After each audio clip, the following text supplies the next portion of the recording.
ورځې یوه خبره کوم چې د ټولو پوره خو موږ دا وزګولی دی او دا چاړون کړي نو چې د موږ د بچو تعلیم نشته دی په لسم تعلیم یې بھرتی کا په اوتم یې بھرتی کا په پنځم یې بھرتی کا بڑا انپړه یې بھرتی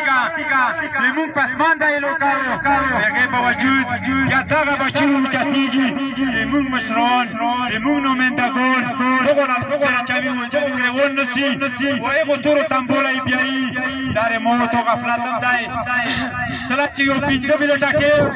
موت او دلته تر زوی له نشو ورکولی ګنټه ټیم نشو ورکولی خپل دوکان نشو پرېښوی خپل ګوړی نشو ودرولی نو موږ به بیا دغه شونتې وال شو موږ به داسې انفرادي اوچتېږو که کله د موږ اتفاق و د موږ اتحاد و منهاج لاله صدر زاهد صاحب چې کوم دی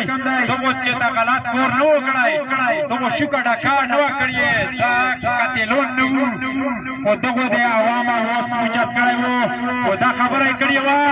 چې را ظلم ورسما کوه دا زیوتی ورسما کوه دا ظلم در سما کېږي موله د خپل حق ملو شي د خپل حق وخته یې کوله په حق پرې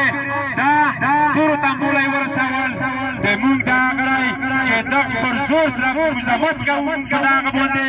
وایي دغه هغه کوو چې دا د فوري رها شي زاهد صاحب او منهاج صاحب د دغو رهایي موږ غواړو خو دا د رها شي